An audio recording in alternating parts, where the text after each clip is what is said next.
જય શ્રી કૃષ્ણ સર્વેને. તો કે ભાઈ સ્વાધ્યાય અધ્યયન કઈ રીતના કરવું, જે વાંચીએ છીએ એ ફક્ત વાંચવા પૂરતું દ્રશ્યમાન થઈ જાય એ રીતે ના વાંચી, માહિતી સ્વરૂપે આપણામાં ન રહી, એ વાંચેલું પોતાના વિચાર વાણી વર્તનની અંદર આવે તો આ પુસ્તકો પણ વાંચીએ તો એ વાંચીને આપણો અંદર જે હોય, અંદર અને બાહ્ય બંનેમાં ફરક ના રહે એ રીતના આપણા વિચારોની અંદર એ આવે, એ રીતનું આચરણ થાય એ પ્રમાણેની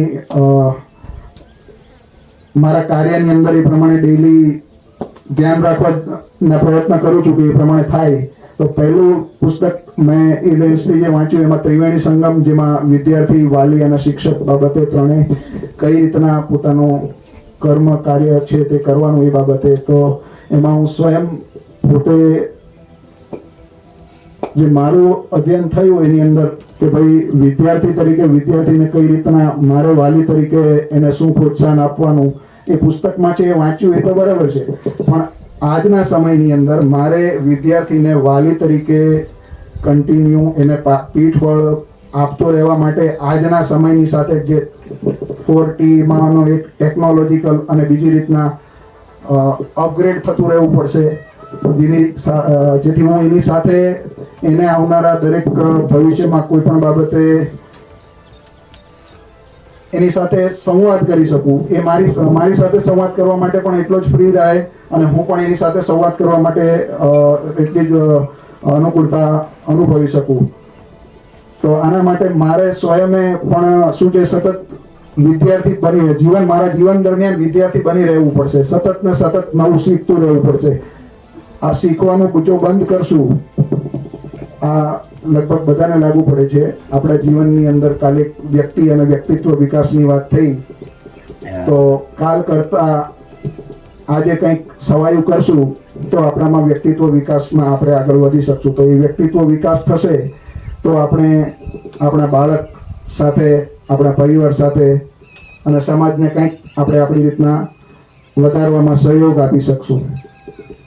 તો ત્રિવેણી સંગમ પુસ્તક મને એ રીતના લગભગ મેં 2-3 વાર વાંચ્યું, પણ આફ્ટર સ્વાધ્યાય અધ્યયન શિબિર પછી મને એનો સદુપયોગ કેવી રીતના કરવો એ ખ્યાલ આવ્યો. ત્યારબાદ ભગવદ્ ગીતા પણ મેં કેટલી વાર વાંચી છે મને ખ્યાલ નથી, પણ એ જેટલી વખત વાંચી તો એનામાંથી આપણા કર્મ કાર્ય, કૃષ્ણ અર્જુન સંવાદ એ બધું આપણને વાંચેલું છે તો માહિતી સ્વરૂપે બધું ખ્યાલ આવતો જાય છે. પણ એમ કહેવાયું છે કે આપણા જીવનની અંદર, આપણા દુનિયામાં જેટલા પણ પ્રશ્નો છે એ પ્રશ્નોનો ઉત્તર ભગવદ્ ગીતામાં છે, પણ છતાંય આપણને, હું મારી વાત કરું તો મને કંઈક ને કંઈક પ્રશ્ન આ તે કંઈક આવ્યા કરે છે. તો એનું કારણ શું છે કે હું ભગવદ્ ગીતાનો સદુપયોગ નથી કરી શકતો, કે મને એનામાંથી એનું નિરાકરણ કેમ નથી મળી શકતું. તો એ પણ આ સ્વાધ્યાય અધ્યયન શિબિરની એમાંથી જે જાણવા મળ્યું એ પ્રમાણે જ્યારે ભગવદ્ ગીતા વાંચી તો ક્યાંક મને એવું લાગ્યું કે કૃષ્ણ તો સદાય મારી સાથે છે, મને આજુબાજુમાં બીજા કૃષ્ણો મળતા રહે છે, પણ ક્યાંક મારાથી અર્જુન બનાતું નથી. હું સ્વયં અર્જુન બનીને એના ચરણોમાં પોતાની જાતને સમર્પિત કરી શકતો નથી.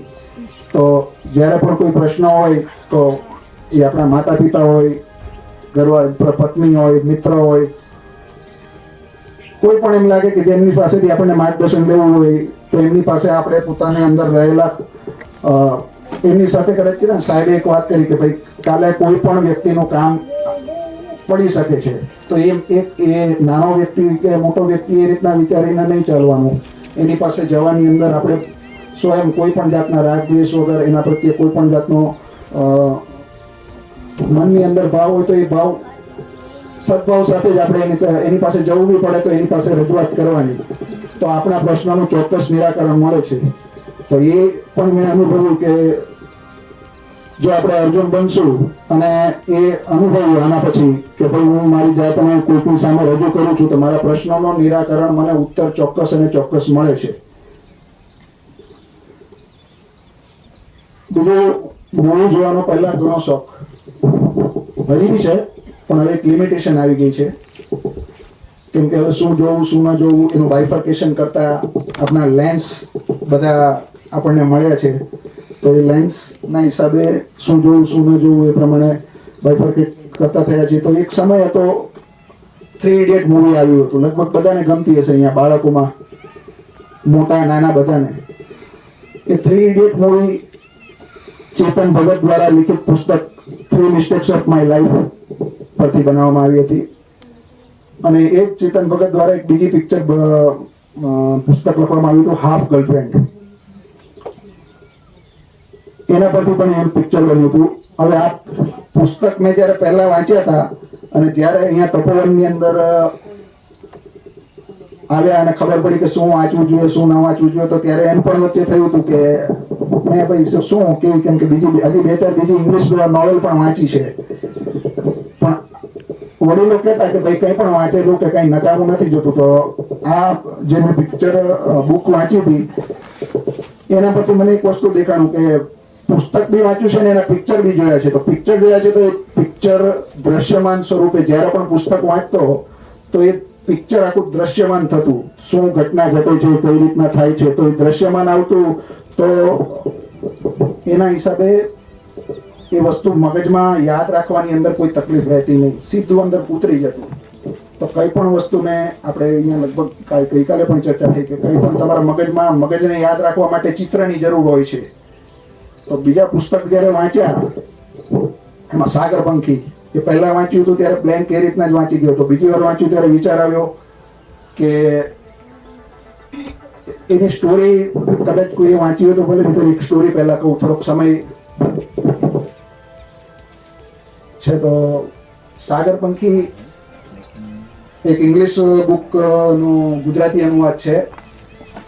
એ સ્ટોરી એ રીતની છે કે એક પંખી હોય, ઉડવાનો પ્રયત્ન કરતા હોય, રોજ રોજ નવું શીખવા માટે પ્રયત્નશીલ હોય, પણ એનું ઝુંડ, જે એનો પરિવાર, સમાજ જે છે, એને એના સમાજમાંથી બહાર કરે છે કે ભાઈ તું રોજ અમારી ભેગો આવતો નથી ને અલગ અલગ તારી રીતના કંઈક બીજું નવું નવું કર્યા કરે છે નવું શીખવા માટે. એને કંઈક રોજ ફક્ત ખાવા પીવા પૂરતી પોતાની પ્રકૃતિ નહોતી કરવી.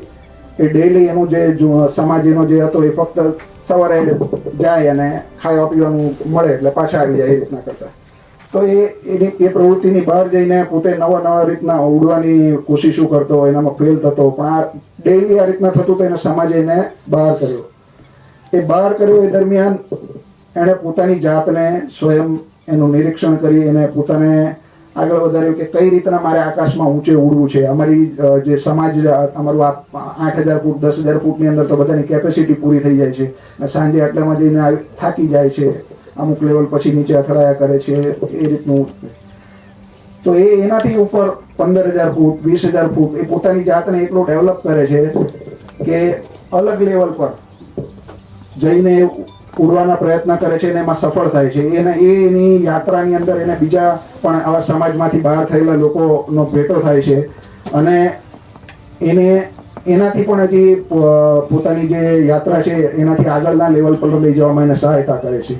એના બાદ એ વિચારે છે કે મેં આટલું બધું જે શીખ્યો પણ મારી સમાજને આનામાંથી કંઈ પણ કામ આવતું નથી, કેમ કે એક સમાજ મારો જે છે એક કૂવાની અંદર પડેલા દેડકાની જેમ ફક્ત આટલું જ જોઈ છે, એનાથી વિશેષ કંઈ જોતું નથી. તો હું જઈશ તો મારું તો કંઈ માનશે નહીં, પણ એમ છતાં એ ત્યાં પાછો જાય છે અને જે પણ કોઈ સાંભળે એને કે સમાજના ના સાંભળે તો ના સાંભળે, કંઈ વાંધો નહીં, પણ હું બોલીશ મારી રીતના, જેને શીખવું હશે તો મારી ભેગા આવશે.